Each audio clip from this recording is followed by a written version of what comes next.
Jacob, you're a teacher, so on behalf of students everywhere, pop quiz on you! What was the average price of a new car in 1950? What was the tuition at Harvard in 1900? What is the highest grossing movie of all time? Sharknado? Yeah. Really? No.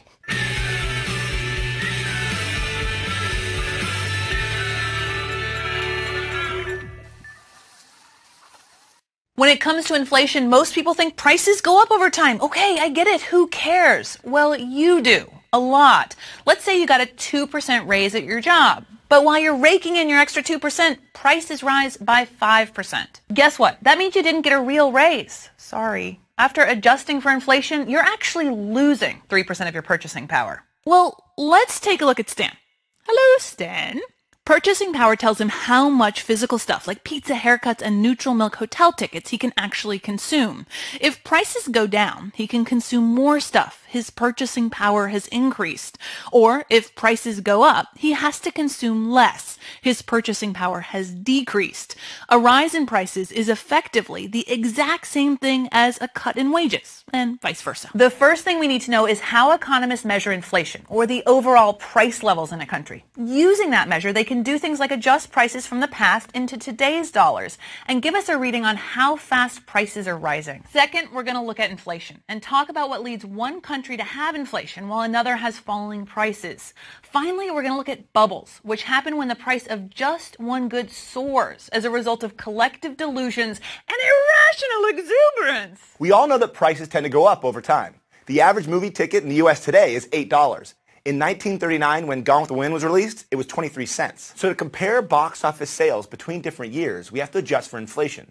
But how do we do that? I mean, the prices for some things are rising quickly, like college tuition and healthcare, and for other things it's rising slowly, like cars and food. But prices for stuff like electronics are even dropping. Stan, how much are DVD players again? So when they're adjusting for inflation, economists first pick out a list of goods that represents what an average consumer buys in a year. Say 12 months of rent, 300 gallons of gasoline, 50 loaves of bread, 20 burritos, and 7 movie tickets. That kind of thing. It's called a consumer basket. They add up the price of this year's basket and do the same thing for the next year and the year after that. So eventually you have a long list of basket costs for a bunch of different years. Then you pick a base year. It can be any year you want. You divide the basket cost of each year by the basket cost in the base year and multiply it times 100.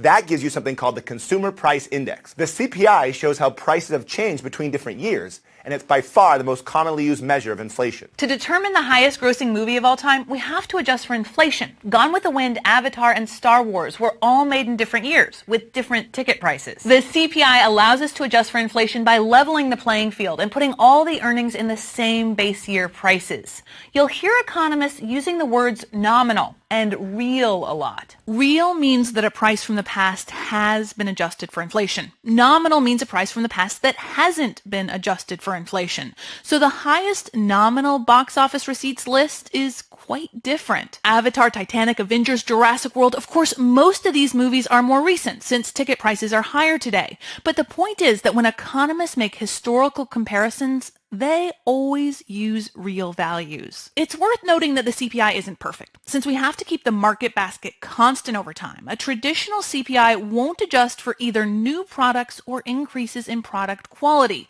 So a market basket from the 1950s might include a black and white TV that gets like a few channels and weighs 1 billion pounds.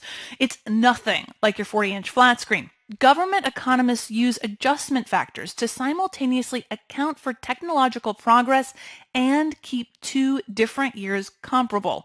But it's very complicated. Economists can also use the Consumer Price Index to calculate the rate of inflation, how quickly the general price level is rising from year to year.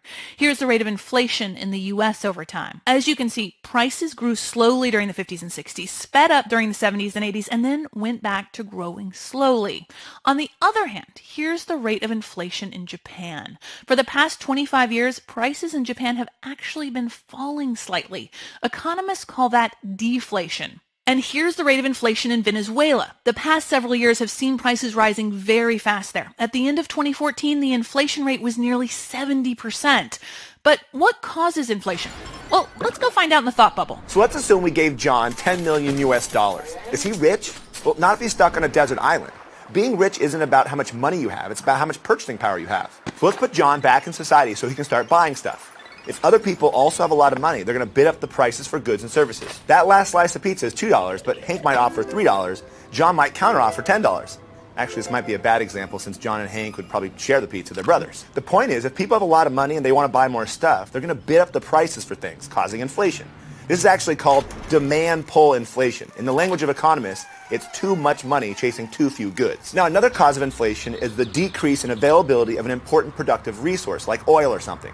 An oil shortage would increase the price of gasoline, increasing the cost of delivering flour and cheese and pepperoni. This would increase the cost of producing pizza and therefore decrease the number of pizzas that can be produced. Economists call this a supply shock, and it causes something called cost push inflation. So to keep it simple, inflation is caused by either consumers bidding up the price of stuff or producers raising prices and producing less because there's an increase in production costs. Either way, inflation is the result of having more money than goods and services. Thanks, Thought Bubble. So who's got inflation today? Venezuela. In the 1950s and 60s and 70s, Venezuela had one of the strongest economies in Latin America with stable inflation. It's also a country with huge amounts of oil.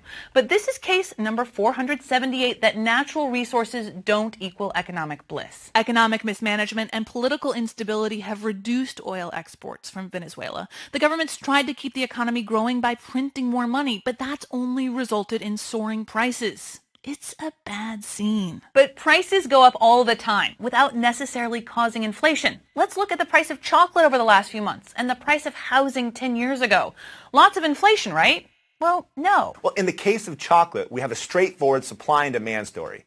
As China and other nations develop, their consumers are spending more on treats like chocolate. Also, dark chocolate has become more popular worldwide. Now, both of these trends have increased the demand for cocoa beans, which is used to produce chocolate. At the same time, disease and drought have limited harvests and decreased supply. Higher demand and lower supply means higher prices for chocolate. Now, on the other hand, it's hard to explain the rise in home prices with just supply and demand. The population didn't suddenly skyrocket or get that much richer, and it's not like there was a shortage in building materials. Between 2001 and 2006, home prices diverged from these fundamentals in what economists call a bubble. In the early 2000s, low interest rates and deceitful lending practices encouraged more people to buy homes. That raised demand and increased the price. But then people saw prices increase and assumed it would continue forever. So they liquidated their Beanie Baby portfolios and bought houses in hopes of making a huge profit. This is called speculation. More buyers were pulled into the market and prices rose faster and faster. In fact, average home prices in the U.S. doubled between 2000 and 2006 and nearly tripled in cities like Los Angeles and Las Vegas. There were even more dramatic spikes in home prices in countries like Ireland and Spain. News stories about rising real estate prices along with easy credit convinced even more people that buying a home was a one-way ticket to riches. At the time, there were plenty of people pointing out that rising home prices were unsustainable. In fact, in 2005, The Economist magazine called the global rise in home prices the biggest bubble in history. And economists like Robert Shiller and Nouriel Roubini were predicting a crash. But those warnings couldn't compete with your brother-in-law bragging about how much he just made flipping a home or banks pushing ninja loans so more and more people got into the act. Wait, Stan, there were ninja bankers? That's amazing. Oh, ninja stands for no interest, no jobs, and no assets? That's not so amazing. The problem with a bubble is that it depends on an ever-increasing supply of buyers. Each person is betting that they'll be able to sell at a higher price to the next person. But eventually, you run out of buyers, and the bubble bursts. Bubbles aren't a new thing. In the late 1990s, there was a stock market bubble for companies involved in this brand new computer thingy called the Internet. Investors poured billions of dollars into Internet stocks, and they got in on the ground floor of Pets.com or Boo.com. It turns out these companies had only one floor and a deep, deep basement. The stock market collapsed in early 2000. Perhaps the granddaddy of all bubbles was Dutch tulip mania in the 1630s. Tulip gardens became a social fad among the emerging class of wealthy merchants, driving up their price. More and more people got in on the tulip action, making quick fortunes. And that brought in even more people, desperate to get their hands on a tulip bulb. At the height of the mania, people were willing to exchange 12 acres of land or 10 years' worth of salary for a single tulip bulb. While a tulip bubble sounds incredibly beautiful, incredibly lovely, just floating petals, red and pink and yellow.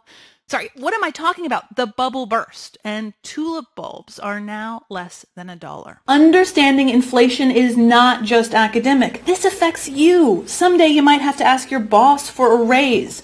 Knowing some economics can help you negotiate a real wage, adjusted for inflation. Thanks for watching. See you next time.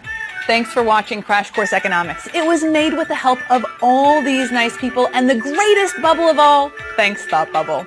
If you'd like to help keep Crash Course free for everyone forever, consider going over to Patreon. It's a voluntary subscription platform that allows you to pay whatever you want monthly. Thanks for watching. Don't forget to be irrationally exuberant, at least with your feelings.